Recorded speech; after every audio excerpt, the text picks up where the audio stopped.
जय जगन्नाथ। नमस्कार। मु लोपामुद्रा। मोर गल्पर शीर्षक त्रिशंकु।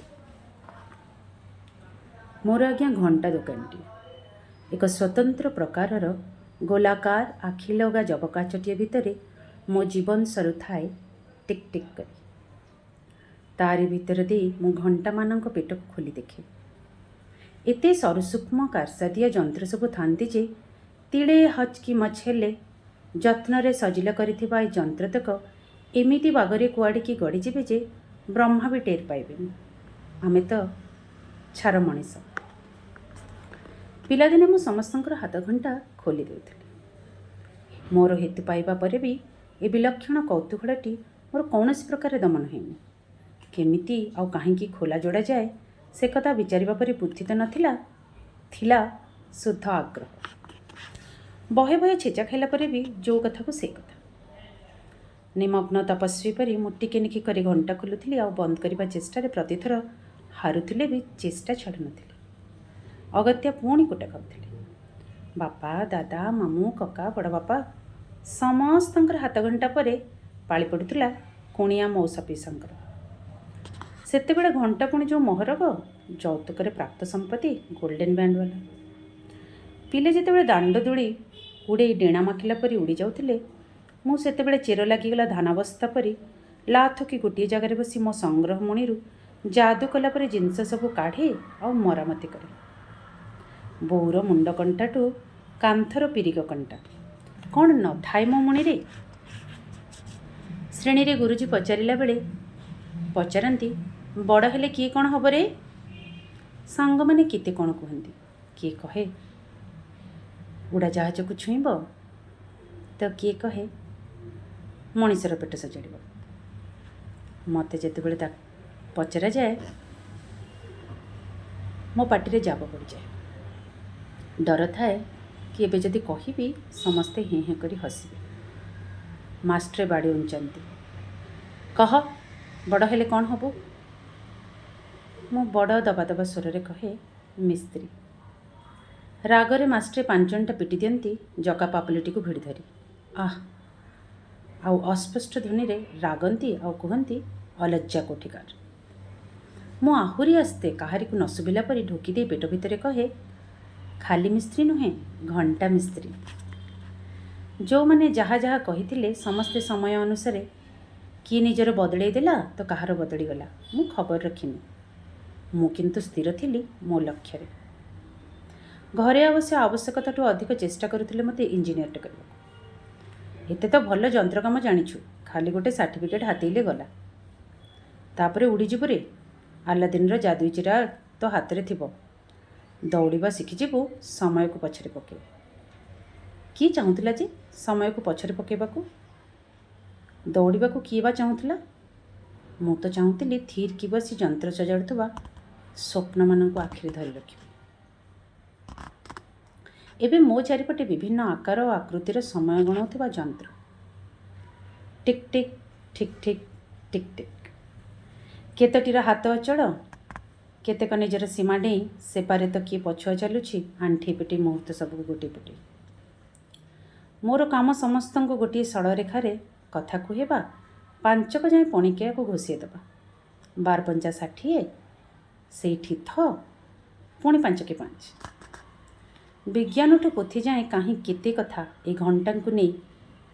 ଇଏ କ'ଣ କମ୍ ବର୍ଣ୍ଣାଢ଼୍ୟ କଥା? ସହଜ ପାଠ ଭାବିଛ କି? ମୁଁ ସ୍ଥିର ଚିତ୍ତରେ ସ୍ଥିତିପ୍ରଜ୍ଞଟିଏ ପରି ଏଇଠି ବେକ ତଳକୁ କରି ବସିଥାଏ। ବଣିବେକା ବଣିଟି ଯେମିତି ଝିଣ୍ଟିକାଟେ ଦିଶିଗଲା ତ ସେଇଠୁ ଆଉ ହଲଚଲ ନାହିଁ। ଶାନ୍ତ ସ୍ଥିର। ଗିଳି ସାରିବ ଯାଇ ଶାନ୍ତି। ଦିନ 10ରୁ ରାତି 10। କିଏ ଯଦି କହନ୍ତା ଦୋକାନ ବନ୍ଦ କରିବା ଦରକାର ନାହିଁ, ଏଇଠି ବସିଥା, ତାହେଲେ ବି ମୁଁ ପେଟେ ଖୁସି ହୁଅନ୍ତି। ଏବେ ମୋର ମାଟିକୁ ଛାଡ଼ିଦେଲେ ଆଉ କେହି କୁଆଡ଼େ ନାହାନ୍ତି, ତେଣୁ ଘରକୁ ବାହୁଡ଼ିବାକୁ ହିଁ ପଡ଼େ। ଗୋସେଇ ଜେଜେଙ୍କର ଖପରାଲି ଚାଳ ଛପର ଘରଟିକୁ ବାପା ତାଙ୍କ ସମୟରେ ଦୋତାଲା ଇଟା ପଲସ୍ତରା କରାଇ ଦେଇଥିଲେ। ସେଇ ଚଳେ ଢେର, ବେଶୀ ବା ଆମର କ'ଣ ହେବ? ଆମ ମା ପୁଅଙ୍କର ବଖରକରେ ବି ଚଳିଯାଏ। ମୋର ଯାହା ଯେତିକି ରୋଜଗାର ସେଥିରେ ଘରକରଣାଠୁ ପଥି ପାଞ୍ଚଣ ଉଠିଯାଏ। ନା ବହକେ ନା ଉତ୍ତୁରେ। ବୋହୂ ଗୋଟା ଆଣି କହି କହି ନାକଦଣ୍ଡା ଛିଣ୍ଡିଲାଣି। ନିତି ଭାତ ବାଢ଼ିଲା ବେଳେ ମା କହେ, ସିଏ କେଉଁ ଜାଣିଛି ମୋର ବୟସ ବାହା ସମୟଠୁ ଢଳିଗଲାଣି ବୋଲି। ମନ ହେଇନି ବୋଲି ଯେତେ ନୁହେଁ, ମନ ଦେଇନି ବୋଲି କହିଲେ ଠିକ୍ ଶୁଭିବ। ଆଉ ଏକାଳେ ସେ କଥା କାହିଁକି ଯେ, ନ ହେଉ ନ ବାଜୁ ମୋହରି। ସାହି ଯାକପରା ମୁଁ ଘଣ୍ଟା କକା, ଘଣ୍ଟା ମାମୁଁ, ଘଣ୍ଟା ଦେଠେଇ, ଘଣ୍ଟା କକେଇ, କେତେ କ'ଣ ନାଁରେ ଜଣା। ଯାହାର ଯେତେବେଳେ ଯାହା ଖୋଜା ଲୋଡ଼ା, ମେଘ ହଉ କି ତାପ, ମୁଁ କ'ଣ କାହାକୁ ମନା କରିଦେଇଛି ନା ଫେରେଇ ଦେଇଛି। ସେଇଥିରେ ମୋର ଆନନ୍ଦ। ମୋର ଆନୁଗତ୍ୟ ପାଳିବା ନ ହଉ, ସ୍ନେହ ତ କାହିଁରୁ କାହିଁ ଯାଏ। ଶାନ୍ତ ଧୀର କଥାବାର୍ତ୍ତା କରେ ବୋଲି ସେଇ ମୋର ପୁଞ୍ଜି ପରିଚୟ ହେଇ ଗଡ଼ୁଛି। ମୁଁ ଖୁସି ଥିଲି ମୋ ଜୀବନରେ। ମୋର ଧାରଣା ଥିଲା ମୁଁ ଘଣ୍ଟାର ବିଶ୍ୱାମିତ୍ର। ଖୋଦ୍ ସମୟର ଦମ୍ଭ ନାହିଁ ମୋତେ ହଲେଇ ଦେବ ଏଣିକି ନା ତେଣିକି। ମା କିନ୍ତୁ ଭିନ୍ନ କଥା କହୁଥିଲା। ଏଇ ଯେ ସବୁ କାମ ବରାଦି କରିବାକୁ ଦାଦି କକା ତତେ ଡାକୁଛନ୍ତି, ତତେ ଖଟଉଛନ୍ତି କାଲିଟାରେ ବାୟା। ତୁ ତୋର ସଂସାର କଲୁନୁ ଯେ ଜାଣି ମୋତେ ଦହଗଞ୍ଜ କରି ପୋଡ଼ି ମାରିଲୁ। ମୋ ବାଦେ ତୋ ପିଠିରେ କିଏ ସେ ପଡ଼ିବ କିରେ? ଏ ସଂସାରେ ପରା ଆଉ ଦିଆକୁ ଦିଆ ନୀତି ବି ଚଳୁନି। ମୁହଁ ପଛ କରି ଚାଲି ଯାଉଛନ୍ତି ଲୋକ। କ'ଣ ହବ କିରେ ତୋର? ମା ତାର ସଂସାରୀ ଲୋକ, ସଂସାର କଥା ହିଁ ଭାବିବ, ସେଇଥିରେ ତାର ଶାନ୍ତି। ଆମ ଦୋତାଲା ଘରେ ମୁଁ ଦୋକାନ ଗଲା ପରେ ବୁଢ଼ୀଟି ଏକୁଟିଆ। ଗିଜିରେ ଗିଜିରେ 1 ମିନିଟ୍ରେ 100 ଘେରା। ଶେଷକୁ ସ୍ଥିର କଲି, ତଳଟାରେ ଆମେ ଚଳୁଛୁ ତ ଚଳିବୁ, ଉପର 2 ବଖରା ଭଡ଼ାରେ ଲାଗିଯାଉ। ହେଲା, ଲାଗୁ ଯେ ରହିବ କିଏ ସେ? ଆମ ଦାଣ୍ଡପଟ କବାଟରେ ଟୁ ଲେଟ୍ କାଗଜ ପଟଲିରେ ଧଳା କାଗଜ ଚିପକେଇ ତା ଉପରେ ରଙ୍ଗ ସ୍କେଚ୍ କଲମରେ ଗାଢ଼ାକି ଲେଖି ଟାଙ୍ଗିଦେଲୁ। ଏଇ ଇଂରାଜୀ ଭାଷାଟି ବି ଯିଏ ବାହାର କରିଛି ନା, ତା ଚାରିଖୁରାକୁ ଜୁହାର। ଦେଖୁନ, ଲେଟ୍, ମଲା, ଗଲା, ଛାଡ଼, ବିଳମ୍ବ, ପୁଣି ଭଡ଼ା ବି ନେବ। ସବୁ ଶବ୍ଦର ଯେମିତି ଗଣ୍ଡିକି 6ଟା ନା। ଭଡ଼ାଟା ତ ଲାଗିଗଲା, ଘରେ ବି ଆଧିପତ୍ୟ ଜମିଲା।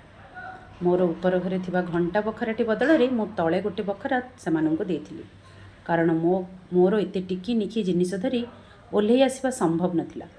ମୂଳରୁ କହିଦେଇଥିଲି ଯେ ମୋତେ ବହୁତ ରାତି ଯାଏଁ କାମ କରିବା ଅଭ୍ୟାସ ଯୋଗୁଁ ଉପର ବଖରାଟି ମୁଁ ଲାଇଟ୍ ଦେଇ ରହିବି।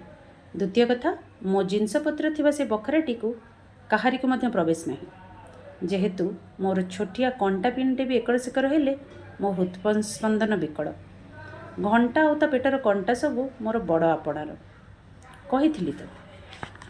ସିଏ ରହୁଥିଲେ ଭଡ଼ା। ତାଙ୍କର ଗୋଟିଏ ଛୋଟିଆ ଝିଅ। 4-6 ମାସ ରହିବା ଭିତରେ ସିଏ ଏବେ ଟିକିଏ ହରିଣୀଟେ ପରି ଆମ ଅଗଣାଯାକ ଚଞ୍ଚଳ ଚଞ୍ଚଳ ଘୁରି ବୁଲୁଥାଏ। ତାର ଗୋଟେ କୁନି ଭାଇ ଥାଏ। ସିଏ ବି ବଟକରାଟିଏ। ତାର ଭାରି ମନ ସିଏ ମୋ ଯନ୍ତ୍ର ଘରେ ଥରେ ପଶନ୍ତା ଆଉ ଦେଖନ୍ତା। ତା ଆଖିରେ ସେଇ ସ୍ୱପ୍ନ ଗୋଟେ ଜିଦ୍ ହୋଇ ଉତରି ଆସୁଥାଏ। ଏବେ ପ୍ରାୟ ମୁଁ ମୋ ବଖରାରେ ତାଲା ଖୋଲିବାକୁ ଗଲାବେଳେ କାନ୍ଥ ସେପଟୁ କୁନି ଗୋଲାପୀ ହଳଟେ ଆଖି, ପାଦ, କାନ ଦିଶିଯାଏ। ମୋ ସ୍ଥିର ପାଣିରେ କିଏ ଗୋଟେ ଗୋଡ଼ ମାରିଦେଲା ପରି କାମରେ ମନ କମ, ଆଖି ତାକୁ ହିଁ ନିରେଖି ଖୋଜେ। କିଛି ଉପାୟ ପାଞ୍ଚୁନି ତ ସେ ମୌନିଆଟା। ଧୀରେ ଧୀରେ ମୋର ତାକୁ ଦେଖିବା ଆଉ ତାର ମୁଁ କାମରେ ବୁଡ଼ି ଯାଇଥିବା ବେଳେ ଗଳି ଆସି ଉଣ୍ଡିବା ଏକ ମିଳିତ ଅଭ୍ୟାସରେ ପରିଣତ ହୋଇଗଲା। ହାତ ମିଳେଇ ଦେଲୁ, ଆମେ ସାଙ୍ଗ ହେଲୁ। ସିଏ ବି ମୋ ପରି ଥଳିଟିଏ ରଖୁଥିଲା, ଯେଉଁଥିରେ ବିଭିନ୍ନ ପ୍ରକାର କ'ଣ ସବୁ ପୂରେଇଥିଲା। ତାକୁ ବି ବଡ଼ ହେଲେ କ'ଣ ହବୁ ପଚାରିଲେ ତା ଆଖି ଉଜ୍ଜଳି ଉଠି ପୁଣି କାହା ଡରରେ ମଉଳି ଯାଉଥିଲା। ମୁଁ ବୁଝୁଥିଲି ସେ ଡରଟା କେଉଁଠି। ମୋତେ ଲାଗୁଥିଲା ସିଏ ଯେମିତି ମୋର ଗୋଟେ ଛୋଟ ଅବତାର। ତାଠି ଗୋଟେ ମାୟା ଲାଗିଗଲା। ମୁଁ କବାଟରେ ପହଞ୍ଚିବି କି ନାହିଁ ତାକୁ ବାସ୍ନା ହେଲା ପରି ସିଏ ଉଡ଼ି ଆସିବ ଆଉ କହିବ, ଯିବା। ସେ ଉପର ମହଲା ଘଣ୍ଟା କାରଖାନାକୁ କୋମଳ ଆଙ୍ଗୁଠିଟି ବଢ଼େଇ ଦେଇ ଠାରିବ, ସେଇଠିକି ଯିବା। ମୁଁ ଯଦି ତାକୁ ପଚାରିବି, ଘଣ୍ଟା ସଜାଡ଼ିବୁ କିରେ?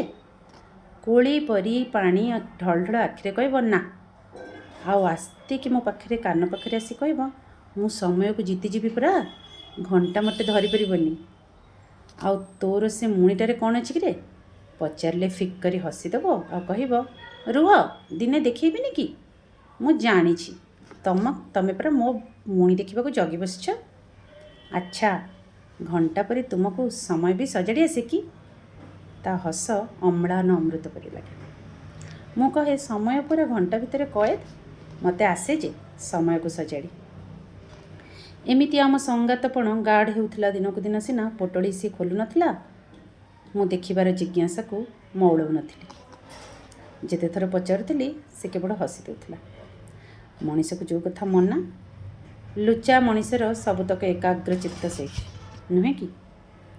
ଦିନେ ସିଏ ଖେଳି ଖେଳି ମୋ ବଖରାରେ ଢେର ବେଳ ଗଡ଼ିଯାଇଛି। ଆଉ ସିଏ ସେଇଠି ଚୌକିଟିଏରେ ବୋହି ଆସିଲା ଦେହଟେ ପରି ଅସାଡ଼ ହୋଇ ଲଟକି ଘୁମେଇ ପଡ଼ିଛି। ତା ହାତରେ ତା ମୁଣିର ଗୋଟିଏ ଭାଗ ଲାଗିଛି। ମେଲା ମୁହଁଟି ମୋତେ ଆମନ୍ତ୍ରଣ କରୁଛି। ଏଇ ତ ସୁଯୋଗ। ଦେଖିଯା, ଅଦମ୍ୟ ପୋଷିତ ଇଚ୍ଛା ସବୁକୁ ତୋର ମୁଣି ଭିତରୁ ଉହୁଙ୍କୁଥିବା ବେଳେ ଦେଖିଯା। ମୁଁ ମୋ ଅଜାଣତେ ମୋ ଚୌକି ନିଃଶବ୍ଦରେ ପଛକୁ ଉଠେଇ ଥୋଇଲି। କେଁ କି କଟର କିଛି ଶବ୍ଦ ଯେମିତି ନ ହଉ। ମୋ ଆଖିଲୋଖା ଜବକାଛ ମୋ ଆଖିରେ ସେମିତି ଲାଖିଥାଏ। ଦେଖା ଦେଉଥାନ୍ତି କିଛି କିଛି ଭଙ୍ଗା ଦରଭଙ୍ଗା ସ୍ୱପ୍ନ, ଅଧାଘଡ଼ା, ଆଉ ଦିଶୁଥାଏ ବହିପରା କିଛି। ସେତିକି ବେଳକୁ ତା ନିଦଟି ତା ପଲକରୁ ଝଣ କରି ଖସି ଚାଲିଗଲା। ଆଉ ମୁଁ ଧରା ପଡ଼ିଗଲି। ଆଉ ଯାଏ କୁଆଡ଼େ? ହାତ ଛନ୍ଦି କାନ ଧରି ଆଣ୍ଠେଇ ଠିଆ ହେଲି ତା ପାଖକୁ। ଅନଧିକାର ଅଧିକାର ଜାହିର କରିଥିବାରୁ ତା ମାଲିକାନ ପାଖରେ କ୍ଷମା ଯାଚନା କଲି। ସେ ଉଠି ବସିଲା, ସଳଖି ତା ବ୍ୟାଗକୁ ଧରିଲା, ଆଉ ଅଧା ଖଡ଼ା କରି ସେ ବହି ପରି ଜେଜଟିକୁ ମୋ ଆଖିକୁ କେମିତି ଏକ ବିଶାଳ ସମୁଦ୍ରର ବିଶ୍ୱାସ ନେଇ ଚାହିଁଲା। ନିଜ ପ୍ରତି ଏତେ ଗଭୀର ଭରସା ତା ଆଖି ଦର୍ପଣରେ ଦେଖି ମୋତେ ଟିକେ ଡର ଲାଗିଲା। ଖଟକିଲା ମନ, କ'ଣ ହୋଇପାରେ ଆଗକୁ? ନିଜ ପ୍ରତି ବିଶ୍ୱାସ ଆଶା କରୁଥିବା ମଣିଷଟିର ମନ ଯେ ସବୁ କଥାରେ ଆଗେ ଅବିଶ୍ୱାସକୁ ଖୋଜି ବସେ। ତଥାପି ବିଶ୍ୱାସ ବଞ୍ଚିଥାଏ ବୋଲି ପୃଥିବୀ ଘୁରୁଥାଏ। ମୁଁ ଅପେକ୍ଷା କରୁଥିଲି ଭିତରୁ। ମୋର ସଦା ସ୍ଥିର ନିଶ୍ଚଳ ଭିତରଟି ଟିକେ ଦମ ଦମ କରୁଥିଲା କିଛି ଗୋଟେ ହବାର ଆଶଙ୍କାରେ। ସେ ପଚାରିଲା, ଦେଖ ତୁମେ ଏଇଟିକୁ ସଜାଡ଼ି ଦେଇପାରିବ? ଏଇଟି ସଜଡ଼ା ହେଇଗଲେ ଇଏ ଫେରି ଆସିବେ ବୋଲି ମୋ ମା କହେ। ଆଉ ଏଇ ଯେଉଁ କୁନି ପିଲାଟିକୁ ଦେଖୁଛ, ସିଏ ହେଲା ମୁଁ। ଆଉ ଯେଉଁ ସେପଟେ ଛିଡ଼ା ହେଇଛି ସିଏ ନାନୀ। ଆହୁରି ଅନେକ କିଛି କହୁ କହୁ ସିଏ ଧରେଇ ଦେଇଥିଲା ମୋତେ ପୁରୁଣା ଟାଇଟନ୍ ଘଣ୍ଟାଟି, ଯାହାର ଉପର କାଚ ଫାଟି ଯାଇଥିଲା ଆଉ 3ଟି ଯାକ କଣ୍ଟା ଖସି ପଡ଼ିଥିଲେ କେଉଁ ଏକ ଅଜ୍ଞାତ କାରଣରୁ, ମୁଁ ଜାଣିନି। ମୁଁ ତାକୁ ଓଲଟେଇ ପାଲଟେଇ ଦେଖୁଥିଲି। ସିଏ ପୁରା କାଢ଼ି ସାରିଥିଲା ସେଇଟିକୁ, ଯେଉଁଠି ବହି ନଥିଲା। ଥିଲା ଗୋଟେ ଫ୍ରେମ୍ ଯେଉଁଥିରେ ଆଙ୍କି ହୋଇଥିଲେ ସ୍ମୃତିମାନେ ସାଇତା ହେଇ।